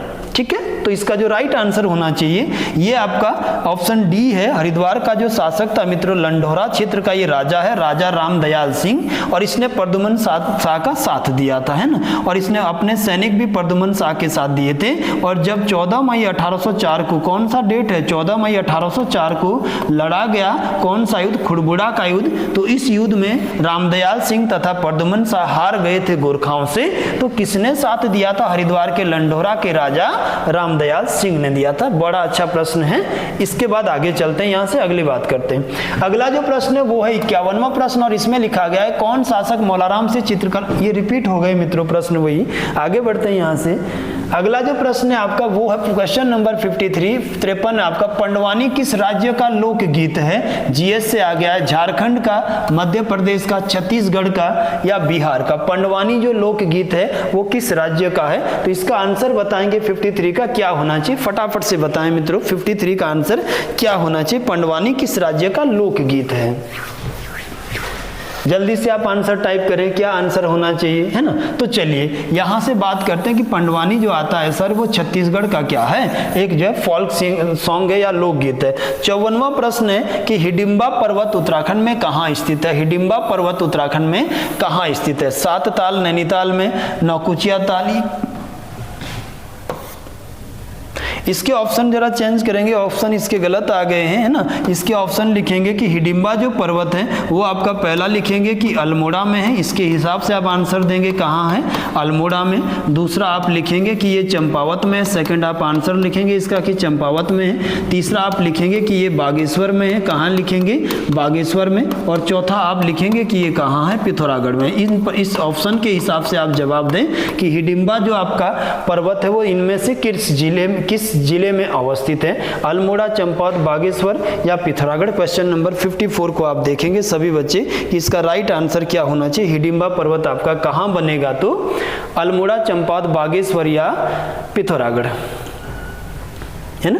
तो इसमें देखो राइट आंसर आपका देख लेना। सबसे पहले हम समझ लेते हैं कि चंपावत के अंतर्गत आपका क्या मिलेगा। चंपावत में ही आप पढ़ते हैं कि चंपावत में किसका मंदिर है, तो हिडिंबा देवी का मंदिर है। किसका मंदिर है, हिडिंबा देवी मंदिर आपका कहाँ है, चंपावत में, है ना। यहीं पर हिडिंबा देवी ये भीम की जो है पत्नी होती है, जो आपका क्या है, दानव है। किसी के बाद आप पढ़ते हैं कि घटोत्कच का जो मंदिर है आपका वो भी कहाँ है, चंपावत में। और यदि पर्वत पूछेगा मित्रों, सॉरी, तो पर्वत आप लगाएंगे सदैव हिडिंबा देवी जो पर्वत है ये नैनीताल के अंतर्गत आ जाएगा हमारा, कहाँ आ जाएगा, नैनीताल में। कहाँ है, तो नैनीताल वाले क्षेत्र में। तो इसका राइट आंसर मित्रों नैनीताल करिएगा, है ना, पिथौरागढ़ वगैरह नहीं है, ये नैनीताल में आ जाएगा, ठीक है।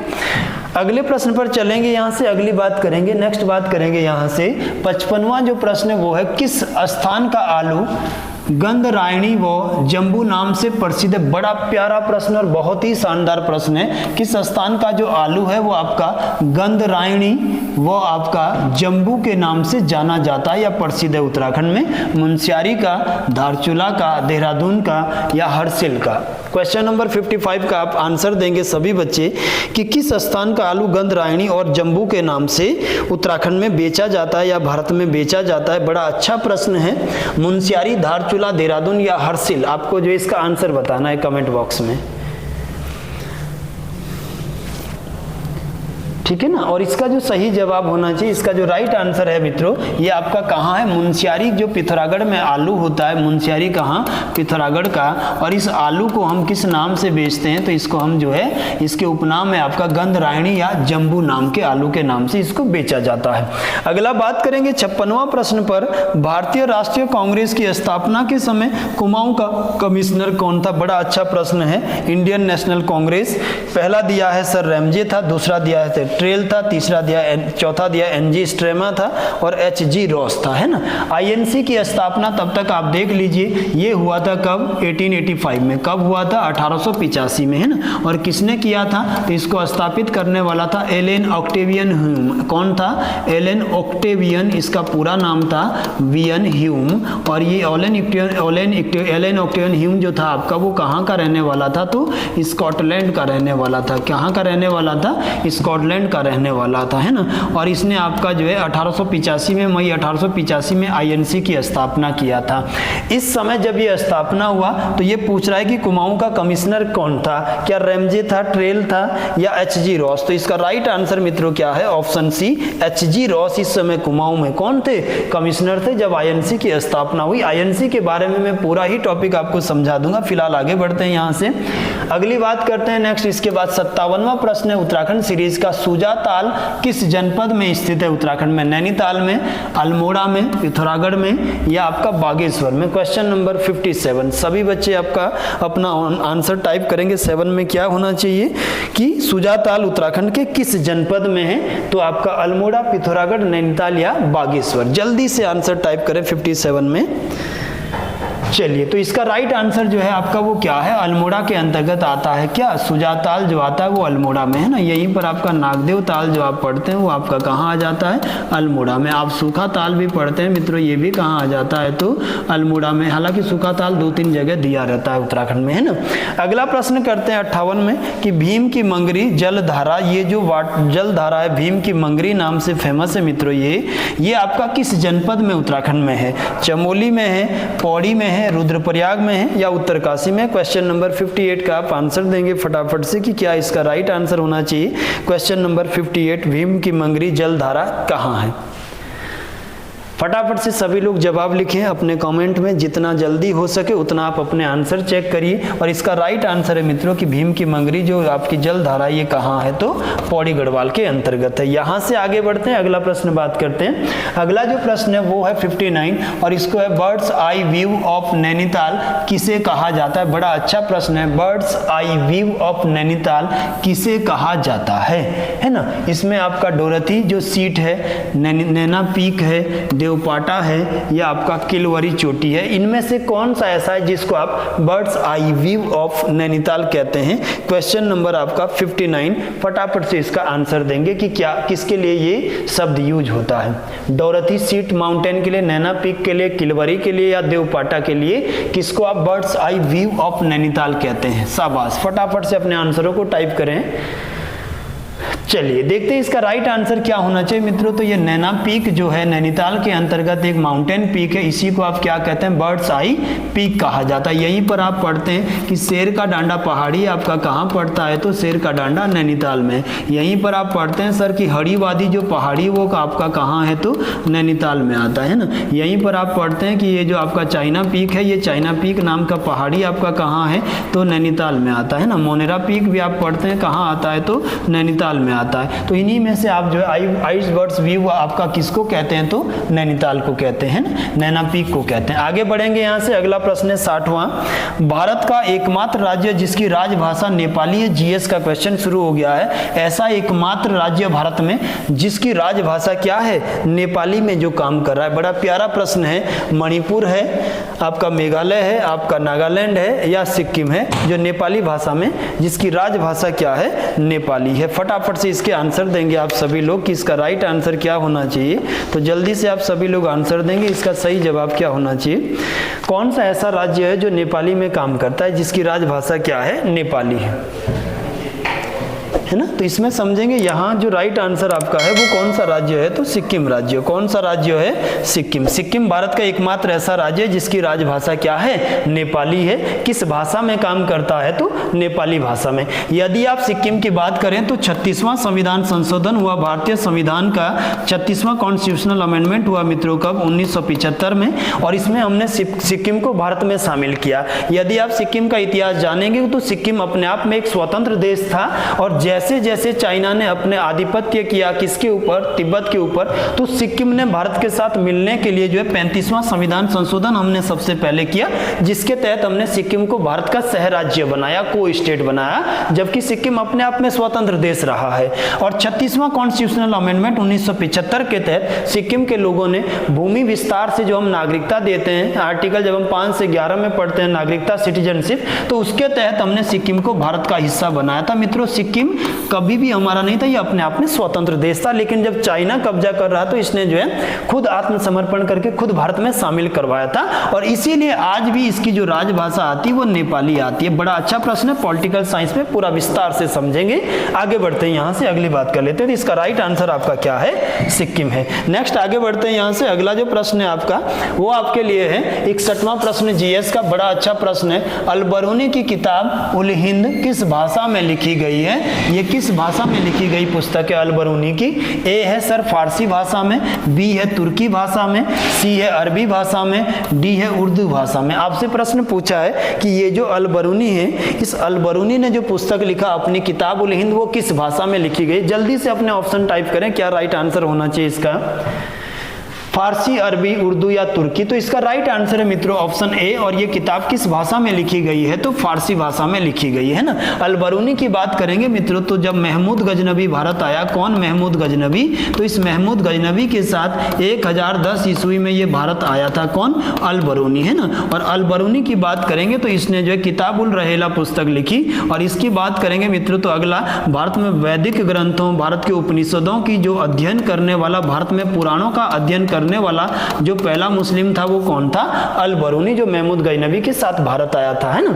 अगले प्रश्न पर चलते हैं। 62वां प्रश्न है, स्वामी विवेकानंद ने बेलूर में रामकृष्ण मठ की स्थापना कब की थी? बड़ा अच्छा प्रश्न है मित्रों। स्वामी विवेकानंद ने बेलूर में रामकृष्ण मठ की स्थापना कब की थी? ऑप्शन ए है 1899, बी है 1897, सी है 1895, डी है 1909 ईस्वी। जल्दी से अपने आंसर टाइप करें। रामकृष्ण मठ की स्थापना बेलूर मठ कोलकाता में कब किया गया था? बड़ा अच्छा प्रश्न है ये, जल्दी से आंसर लिखें, क्या होना चाहिए इसका राइट आंसर? तो इसका जो राइट आंसर है मित्रों, ये कब किया गया था? तो 1897 में ही रामकृष्ण मठ नाम से जो है शाखा आपने स्थापित किया था। कहाँ? कोलकाता के अंतर्गत, है ना। 1893 में हम पढ़ेंगे मित्रों कि ये शिकागो में विश्व धर्म सम्मेलन में बोलने गए थे, है ना। यहीं पर इनके साथ जुड़ गई थी इनकी शिष्या कौन? एनी बेसेंट, जो कहाँ से संबंध रखती है? आयरलैंड से। एनी बेसेंट को हम देखेंगे तो 1917 में इन्होंने पहले जो है कोलकाता अधिवेशन में महिला बनी थी, कांग्रेस के अधिवेशन में जो आई थी। थियोसोफिकल सोसाइटी की सदस्य बनकर कौन आई थी? Annie Besant. आगे बात करेंगे मॉडर्न इंडिया में। अगला प्रश्न है 63, नेक्स्ट बात करते हैं। सल्तनत काल में, किसके शासन काल में सबसे अधिक मंगोल आक्रमण हुए थे? दिल्ली सल्तनत आप समझते हैं कब से शुरू हुआ था? तो ये मित्रों शुरू हुआ 1206 से, जैसे ही मोहम्मद गौरी का डेथ हुआ, और ये चला था कब? 1526 तक। इसको आप कहते हैं क्या? दिल्ली सल्तनत, जिसमें पहला राजवंश आता है गुलाम, दूसरा राजवंश आ जाता है खिलजी, तीसरा राजवंश आ जाता है क्या? आपका तुगलक, चौथा राजवंश आ जाता है आपका क्या? सैयद, और पांचवा राजवंश आ जाता है आपका लोधी। ये सब के सब दिल्ली सल्तनत में आते हैं। और किसके शासन काल में सबसे ज्यादा मंगोल अटैक हुआ था? बलबन के, अलाउद्दीन खिलजी के, या इल्तुतमिश के, या इनमें से कोई नहीं? बड़ा अच्छा प्रश्न है। इनमें से ये पूछ रहा है कि सबसे ज्यादा बार मंगोलों ने किसके ऊपर अटैक किया था? तो इसमें राइट आंसर आपका आएगा कहां? अलाउद्दीन खिलजी के समय में किया था इनमें से। और लगभग 6 बार मंगोलों ने भारत पर अटैक किया था अलाउद्दीन खिलजी के समय। चौथा आक्रमण जो था वो दिल्ली पर हुआ था। इल्तुतमिश के समय आप पढ़ेंगे कि पहला मंगोल आक्रमण भारत पर हुआ, और चंगेज खान नाम के व्यक्ति ने, किसने? चंगेज खान ने भारत पर आक्रमण किया था, और ये 1221 का समय था। इसको पढ़ेंगे मित्रों विस्तार से, हिस्ट्री वाला जब हम जो है सॉल्व करेंगे। तो पहले इल्तुतमिश के समय में, 6 बार अलाउद्दीन के समय में, और यदि सबसे ज्यादा पूछेगा तो 29 बार अटैक किया था मोहम्मद बिन तुगलक से पहले, गयासुद्दीन तुगलक के समय में सबसे ज्यादा वो है, लेकिन वो यहाँ ऑप्शन में नहीं है। तो यहाँ हम किसको लगा देंगे? अलाउद्दीन खिलजी को। आगे बढ़ेंगे। अगला जो प्रश्न है वो है 64वां प्रश्न। ये जो शाहनामा नाम की किताब लिखी है, शाहनामा जो पुस्तक है आपकी, ये वाली शाहनामा जो किताब लिखी गई है, ये किसके द्वारा लिखी गई है ना? तो फिरदौसी, उतबी, बैहाकी या रहमान, ये 3 ऐसे कवि है मित्रों जो आपके महमूद गजनबी के दरबार में रहते थे। उतबी भी, बैहाकी भी, फिरदौसी भी, और चौथा अल बरूनी था, है ना। तो वही पूछ रहा है कि ये जो शाहनामा किताब लिखी है ये किसने लिखी है? ए फिरदौसी, उतबी, बैहाकी। फटाफट से अपने ऑप्शन टाइप करें कि क्या इसका राइट आंसर होना चाहिए, है ना। तो चलिए देखते हैं इस प्रश्न का राइट आंसर मित्रों क्या होना चाहिए। फिरदौसी के द्वारा लिखी गई थी कौन सी किताब? शाहनामा। किस भाषा में लिखी गई है? इसकी भाषा क्या है? फारसी भाषा में लिखी गई थी। क्या कहते हैं इस शाहनामा को? तो अफगानिस्तान की महाभारत कहते हैं। क्या कहते हैं? अफगानिस्तान की महाभारत कहते हैं किसको? शाहनामा नामक पुस्तक को, है ना। चलिए आगे बढ़ते हैं, यहां से नेक्स्ट बात कर लेते हैं। अगला जो प्रश्न है आपका वो 65वां प्रश्न है कि अकबर ने दीन इलाही किस वर्ष प्रारंभ किया था? एक नया धर्म चलाया था मित्रों अकबर ने। कौन सा धर्म चलाया चलाया था दीन ए इलाही, और इसमें कहा गया हिंदू जितने भी धर्म हैं उन सभी धर्मों को मिलाकर एक नया कॉन्सेप्ट लेकर आए थे, ये दीन ए इलाही। और आपके लिए प्रश्न आता है कि पहला हिंदू राजा कौन था जिसने दीन ए इलाही स्वीकार किया था, तो ये मित्रों बीरबल था जिसने दीन ए इलाही धर्म को स्वीकार किया था। अब अपने प्रश्न पर आ जाइए कि ये दीन ए इलाही अकबर ने किस वर्ष प्रारंभ किया था, 1570, 1578, 1582 या 1581? बड़ा ही प्यारा प्रश्न है, अकबर का दीन ए इलाही नाम का जो धर्म था, है ना। तो जल्दी से आंसर लिखें आप, इसका क्या होना चाहिए। चलिए, इसका जो राइट आंसर होना चाहिए मित्रों ये क्या था, 1582 में अकबर ने नया धर्म चलाया था, क्या, दीन ए इलाही नाम का, और ये जो है हिंदू मुस्लिम या अन्य धर्मों को मिलाकर बनाया गया एक नया धर्म था अकबर के द्वारा, है ना, जिसको बीरबल सबसे पहले जो है इसको जो है ज्वाइन किया था। 66वां प्रश्न है, मुगल सम्राट औरंगजेब कौन सा वाद्य यंत्र बजाता था? इसका ए है सितार, बी है आपका पखावज, सी है तबला और डी है वीणा। ये प्रश्न आपसे पूछ रहा है कि औरंगजेब जो था वो कौन सा वाद्य यंत्र बजाने में निपुण था मित्रों। क्वेश्चन नंबर आपका 66 है। इसका राइट आंसर आप टाइप करें कि सर क्या होना चाहिए, फटाफट से आप अपने आंसर टाइप करें। इसका राइट आंसर जब भी पूछेगा मित्रों तो वीणा नाम का जो वाद्य यंत्र है इसको बजाने में जो औरंगजेब क्या था, औरंगजेब माहिर था, है ना। और यहीं पर हम पढ़ते हैं कि नगाड़ा बजाने में कौन सा मुगल राजा माहिर था, तो अकबर नगाड़ा बजाता था। अकबर किसमें माहिर था, नगाड़ा बजाने में, जो कि एक अनपढ़ निरक्षर राजा था, कहाँ का, मुगल डायनेस्टी का। आगे बढ़ते हैं, यहाँ से अगली बात कर लेते हैं। 67वां प्रश्न है कि इंटरपोल की स्थापना कब की गई। ये जो इंटरपोल आपकी अंतर्राष्ट्रीय संस्था है मित्रों, इसकी स्थापना कब की गई, 1961 में, 1923 में, 1964 में या 1940 में। क्वेश्चन नंबर 67 का जरा फटाफट से आप राइट आंसर लिखेंगे कि क्या होना चाहिए, इंटरपोल की स्थापना कब किया गया, है ना। ए, बी, सी या डी आप अपने आंसर लिखें कि सर कब बनाई गई ये एजेंसी। तो इसका राइट आंसर है 1923 में आपने किसकी स्थापना करी, इंटरपोल की। इसके बाद 68वां प्रश्न आपके लिए, मेट्रियोलॉजी में किसका अध्ययन किया जाता है, किसके लिए जो है मेट्रियोलॉजी शब्द आपका आता है। सर इसमें जल का अध्ययन किया जाता है, मौसम का अध्ययन किया जाता है, फलों का अध्ययन किया जाता है या मिट्टी का अध्ययन किया जाता है। मेट्रियोलॉजी जो है इसके अंतर्गत हम किसका अध्ययन करते हैं, जल का, मौसम का, मिट्टी का या फलों का। फटाफट से आंसर लिखेंगे इस प्रश्न का सभी बच्चे कि सर क्या आंसर होना चाहिए। फटाफट से अपने कमेंट में लिखें कि सर इसका राइट आंसर क्या होना चाहिए, है ना। तो इसका जो राइट आंसर है वो जो मौसम का, वेदर का जो अध्ययन होता है इसको हम क्या कहते हैं, मेट्रियोलॉजी कहते हैं। क्या कहते हैं, तो मेट्रियोलॉजी कहा जाता है। इसका अध्ययन आपका क्या है, मेट्रियोलॉजी है ना। यदि मौसम की बात करें मित्रों तो मौसम क्या होता है, प्रत्येक दिन में, प्रत्येक घंटे में, प्रत्येक मिनट में, प्रत्येक महीने में ये जो मौसमीय घटनाएं बदलती है, कभी बारिश हो रहा है, कभी सूर्य चमक रहा है, कभी गर्मी हो रहा है, कभी सर्दी हो रहा है, इस सारे के सारे प्रोसेस को आप वेदर कहते हैं। क्या कहते हैं, वेदर कहते हैं। और क्वेश्चन आता है भारत में जो मौसम संबंधी मानचित्र जो आप देखते हैं, मौसम की जानकारी, ये अभी कहाँ से जारी किए जाते हैं, तो महाराष्ट्र के पुणे से जारी किए जाते हैं। अगला था ये सबसे पहले मौसम विभाग कहाँ बनाया गया था, तो शिमला के अंतर्गत बनाया गया था, है ना। अगला प्रश्न है आपका, फलों के अध्ययन को आप क्या कहते हैं, पोमोलॉजी कहते हैं। इसके बाद मिट्टी का अध्ययन क्या है आपका, तो पेडोलॉजी कहलाता है ना। ये सब आप जो है आगे पढ़ेंगे। नेक्स्ट आगे बढ़ते हैं, यहाँ से अगले प्रश्न की बात करते हैं। अगला जो प्रश्न है वो है 69, पीतल जो है वो किसका मिश्रण होता है, किन किन धातुओं के मिश्रण से पीतल तैयार होता है, तांबा व टिन, जस्ता व सिल्वर, तांबा व सोना या तांबा व जस्ता। 69 में प्रश्न का जल्दी से आंसर लिखेंगे कि सर राइट आंसर क्या होना चाहिए, कि किसका एलॉय है, किसका मिश्रण है पीतल। जल्दी से बोलेंगे पीतल किससे मिलकर बना है, ए में तांबा टिन, बी में जस्ता सिल्वर, सी में तांबा व जस्ता, डी में तांबा व सोना। फटाफट से आंसर दें अपने आप सभी बच्चे। तो इसका जो राइट आंसर मित्रों बनेगा वो तांबा और जस्ता का जो एलॉय है, जो मिश्रण है, वो आपका क्या बनता है, तो पीतल। 70वां प्रश्न आपका आता है, ओणम किस राज्य का प्रमुख त्योहार है। फटाफट से समझेंगे ओणम किस राज्य का भारत में महत्वपूर्ण त्योहार है।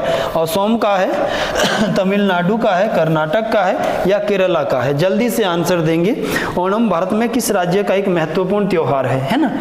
ए में असम, बी में तमिलनाडु, सी में कर्नाटक और डी में आपका क्या है, केरल है। तो जल्दी से आंसर लिखेंगे क्वेश्चन नंबर 70 का, ओणम कहाँ का फेमस है भारत में त्योहार। तो सभी जानते हैं मित्रों कि ओणम कहाँ मनाया जाता है, केरल में। कहाँ मनाया जाता है, केरल में। और ये नौका दौड़ के लिए फेमस एक त्योहार है। किसके लिए फेमस है, नौका दौड़ के लिए। बैलों की जो लड़ाई है, बैलों के साथ जो युद्ध है, जलाकिट्टू, ये आपका कहाँ का है, तो तमिलनाडु का फेमस त्योहार है आपका जलाकिट्टू, है ना। इसी में यक्षगान पढ़ेंगे तो आपका कहाँ का है, कर्नाटक का है, और बिहू पढ़ेंगे तो वो कहाँ का है, असम का है। चलिए आगे बढ़ते हैं, यहाँ से अगली बात कर लेते हैं। अगला जो प्रश्न है 71वां क्वेश्चन, सर्वोच्च न्यायालय के प्रथम मुख्य न्यायाधीश कौन बने थे भारत में? सरोज स्वामी कपाड़िया, हीरालाल जे कानिया, डी.वाई. चंद्रचूड़ आपका, या एस.एस. सीकरी? फटाफट से बताएंगे इनमें से कौन था जो सबसे पहले भारत में सुप्रीम कोर्ट का न्यायाधीश बना था? स्वतंत्र भारत की बात कर रहा हूं मैं, है ना। तो फटाफट से अपने आंसर दें कि ए में सरोज स्वामी कपाड़िया, हीरालाल जे कानिया, एस.एस. बिष्ट या सीकरी। तो सभी बच्चे, मैक्सिमम बच्चे जानते हैं कि सर सुप्रीम कोर्ट के भारत के जो पहले न्यायाधीश थे वो कौन थे? हीरालाल जे कानिया थे, है ना। और सुप्रीम कोर्ट की यदि बात करेंगे भारत का, तो यह स्थापित हुआ था मित्रों कब? 1937 में। कब बना था? 1937 में। और तब इसका जो चीफ जस्टिस था वो अंग्रेज थे, जिनका नाम क्या था? मॉरिस गवेयर। क्या नाम था? मॉरिस गवेयर। 1947-48 में, 1950 में जब ये बना, जनवरी 1950 के बाद, तो फिर इसका जो पहला चीफ जस्टिस बनाया गया वो किसको बनाया गया था? हीरालाल जे कानिया को। आगे चर्चा करेंगे कि कौन सी जो पद्धति होती है, तो कॉलेजियम पद्धति के द्वारा चुने जाता है भारत में सुप्रीम कोर्ट का जो चीफ जस्टिस है। इस पर बाद में चर्चा करेंगे, है ना। 72वां प्रश्न है, मिट्टी के बर्तन बनाने वाले कुम्हारों को उत्तराखंड में क्या कहा जाता है? बड़ा शानदार प्रश्न है बेटा। ये जो कुम्हार लोग हैं, मिट्टी के बर्तन बना रहे हैं, इनके लिए क्या शब्द आता है? स्वर्ण सिरा कहा जाता है, पजय कहा जाता है, गाती कहा जाता है, या दसों कहा जाता है? तगड़ा प्रश्न है, जरा इसका आंसर दीजिए आप। उत्तराखंड में मिट्टी के बर्तन बनाने वाले जो कुम्हार है उनको क्या नाम दिया जाता है? Question number 72। फटाफट से बेटा अपने आंसर लिखें कि क्या कहलाते थे ये। अच्छा प्रश्न है।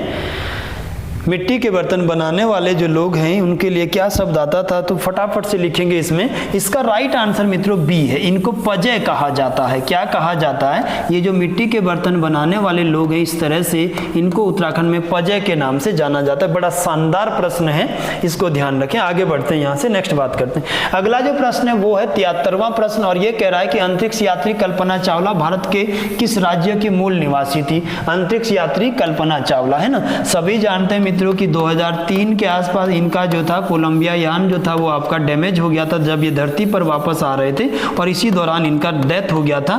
ये नासा से भेजे गए थे, कहाँ? अंतरिक्ष में, है ना। तो ध्यान रखते हैं 2003 में मृत्यु हुआ था, फरवरी 2003 शायद इसका था कोलंबिया यान। जब अंतरिक्ष से पृथ्वी पर ये यान नीचे को आ रहा था तो इस समय आग लग गया था और इसमें ये सभी लोग जल के इनका मृत्यु हो गया था मित्रों। तो ये कल्पना चावला जो थी ये किस राज्य की थी? केरल की है, कर्नाटक की है, आंध्र प्रदेश की है, या हरियाणा की? तो इसका राइट आंसर क्या था मित्रों? ऑप्शन सी, कल्पना चावला का संबंध किस राज्य से है? तो हरियाणा राज्य से है। आगे बढ़ते हैं, यहां से नेक्स्ट बात कर लेते हैं। 74वां प्रश्न है कि प्रकाश का रंग किसके द्वारा निश्चित होता है? बड़ा अच्छा प्रश्न है। ये जो लाइट है जो सूर्य से आपके पास आती है फोटॉन कणों के रूप में, लघु तरंगदैर्ध्य के रूप में टूट टूट कर ये जो प्रकाश आ रहा है, ये जो है ये आपका जो है किसके द्वारा निश्चित होता है? इसका कलर तो ए है तरंगदैर्ध्य के द्वारा, बी है आकृति नहीं आवृत्ति होगा, ये सी है आयाम के द्वारा, और डी है गति। ये आकृति नहीं, इसको आवृत्ति होना है, फ्रीक्वेंसी होना है इसको, है ना। तो ध्यान रखना किसके द्वारा प्रकाश का रंग निर्धारित किया जाता है? फटाफट से बेटा आंसर दें। क्वेश्चन नंबर 74 का। शाबाश, जल्दी जल्दी लिखें सभी बच्चे कि हम किसी भी जो प्रकाश का कलर है वो किस आधार पर डिनोट करते हैं, है ना। तो हम इसका राइट आंसर जानेंगे मित्रों की वेवलेंथ के द्वारा। किसके द्वारा? वेवलेंथ के द्वारा, इसके तरंगदैर्ध्य के द्वारा, है ना। और यहाँ आप सभी बच्चे विबग्योर को जानते हैं कि जब किसी प्रिज्म से श्वेत प्रकाश गुजारा जाए तो सबसे नजदीक बैंगनी होता है, सबसे दूर लाल होता है ना। और ये कलर जो बांटे ये आपका वेवलेंथ, जितना कोई कलर दूर जाएगा उस हिसाब से डिनोट करते हैं। तो जो ज्यादा दूर होगा वो लाल होगा, जो ज्यादा नजदीक होगा वो आपका बैंगनी होगा, और वही तरंगदैर्ध्य होता है प्रकाश का, है ना। आगे बढ़ते हैं, यहाँ से अगली बात कर लेते हैं। क्वेश्चन नंबर 75 पे आ जाइएगा सभी बच्चे। उच्च न्यायालय का गठन किस आर्टिकल के आधार पर होता है? अभी फटाफट से आंसर दें। अभी भारत में कितने उच्च न्यायालय बने हुए मित्रों? तो 25 हाईकोर्ट बने हुए हैं। कितने बने? 25। यहीं से प्रश्न पूछेगा कि पहला जो हाईकोर्ट बना था मित्रों भारत का वो कौन सा है? कोलकाता हाईकोर्ट आपका जो है बना हुआ है। कौन सा? कोलकाता हाईकोर्ट। इसके बाद इलाहाबाद और मुंबई हाईकोर्ट का गठन किया गया था 1866 के आसपास। इसके बाद प्रश्न आता है कि अभी 25वां जो बना वो तेलंगाना के अंतर्गत आपने बनाया अमरावती हाईकोर्ट को किसको बनाया, अमरावती हाई कोर्ट को, है ना। तो अभी 25 हाई कोर्ट है, किस आर्टिकल के तहत बनाए जाते हैं, 324, 143, 214 और आर्टिकल 226। कौन सा आर्टिकल है जो हाई कोर्ट की स्थापना की बात करता है भारत में? अभी 25 है, 25वां तेलंगाना के आंध्र प्रदेश का अमरावती है, पहला जो है कोलकाता हाई कोर्ट है, उसके बाद इलाहाबाद और आपने मुंबई हाई कोर्ट की स्थापना करी। तो इसका राइट आंसर है बेटा, इसका जो राइट आंसर होना चाहिए वो आपका ऑप्शन सी है। क्या होना चाहिए? तो ऑप्शन सी। आर्टिकल 214 के तहत हम किसी भी राज्य के लिए हाई कोर्ट की स्थापना करते हैं, उच्च न्यायालय की स्थापना करते हैं। और यहीं पर अगला प्रश्न जो बार बार आता है, किस आर्टिकल के तहत हम उच्च न्यायालय में रिट लगाते हैं? तो आर्टिकल 226 के तहत हम कोई भी केस दर्ज करते हैं हाई कोर्ट में। अगला प्रश्न है 76वां प्रश्न मित्रों आपके लिए जीएस का, उल्टा झंडा किसका प्रतीक होता है? बड़ा प्यारा प्रश्न है, फटाफट से समझेंगे। जब फ्लैग उल्टा कर दिया जाता है तो आपको क्या उस समय समझ में आता है कि हमारा किसी देश के प्रति समर्पण है, हम शांति दिखा रहे हैं, हम राष्ट्रीय विपदा दिखा रहे हैं, या हम प्रगति को शो कर रहे हैं? मित्रों किसका प्रतीक होता है उल्टा जो झंडा है ना? फटाफट से अपने आंसर टाइप करें, शाबाश बेटा, जल्दी से टाइप करें, क्योंकि जितने ज्यादा क्वेश्चन हम कम समय में कर पाएंगे उतना ही हमारा बेनिफिट बनना है ना। तो इसका राइट आंसर है कि जब इमरजेंसी होता है, जब राष्ट्रीय आपदा आ जाती है, देश पर अचानक से कोई आपदा आ जाती है, तो उस समय जो फ्लैग होता है उसको हम उल्टा झंडा जो है दिखा देते हैं। इसका मतलब है कि जो है राष्ट्रीय इमरजेंसी आपदा आया है देश के ऊपर। अगला प्रश्न पे बढ़ते हैं। अगला है 77वां प्रश्न कि ये जो मोसाद है, ये मोसाद किस देश की गुप्तचर संस्था है, किस देश की इंटेलिजेंस एजेंसी है? मित्रों ये मोसाद, बड़ा प्यारा ये भी प्रश्न है आपके लिए जीएस का। ए है सर इजराइल की है, बी है सर जापान की है, सी है इराक की है और डी है ईरान की है। मोसाद किस देश की इंटेलिजेंस एजेंसी है? जैसे भारत में आईबी है, जैसे भारत में रॉ है, जैसे भारत में सीबीआई है ना, तो उसी तरह का एक संस्था मोसाद कहां का इंटेलिजेंस एजेंसी है? फटाफट से बेटा 77 का आंसर लिखेंगे सभी बच्चे, जरा फटाफट जो है कमेंट में लिखें कि क्या इसका राइट आंसर होना चाहिए क्वेश्चन नंबर 77 का। चलिए, तो इसका जो राइट आंसर है मित्रों, थोड़ा सा जल्दी जल्दी आप आंसर दें। ये क्या है? इजराइल की एक गुप्तचर संस्था। अगला है सुपर 301 का संबंध क्या है? सुपर 301 क्या है मित्रों? बड़ा अच्छा प्रश्न है सर। ये कीटनाशक है, आधुनिक कंप्यूटर है, ये आपका अमेरिकी एक व्यापार कानून है और चावल की एक किस्म है। बड़ा अच्छा प्रश्न है। सुपर 301 2 या 3 बार मित्रों स्टेट के पेपरों में पूछा गया है कि क्या है सुपर 301। तो फटाफट से आंसर लगाएं, सभी बच्चे लिखेंगे जल्दी जल्दी से। जितना आप स्पीड में आंसर देंगे उतना ही हम आगे फटाफट से जल्दी जल्दी आपको करवा पाएंगे। तो चलिए, इसका जो राइट आंसर है वो ये अमेरिकी व्यापार कानून के एक क्या है? अमेरिकी व्यापार का एक कानून है सुपर 301। अच्छा प्रश्न है। यहां से आगे बढ़ते हैं, नेक्स्ट बात करते हैं। अगला है मित्रों 79वां, बैटल ऑफ प्लासी या प्लासी का युद्ध का मैदान किस राज्य में स्थित है? बड़ा अच्छा प्रश्न है। बैटल ऑफ प्लासी, तब तक आप आंसर दीजिए। ये हुआ था मित्रों कब? तो ये हुआ था आपका 23 जून 1757 को। कब हुआ था बैटल ऑफ प्लासी? 23 जून 1757 को, है ना। और ये इसमें अगर पक्ष की बात करेंगे तो कौन कौन लोग लड़ रहे थे? एक तरफ लड़ रहा था बंगाल का नवाब कौन? सिराजुद्दौला। कौन लड़ रहा था? सिराजुद्दौला।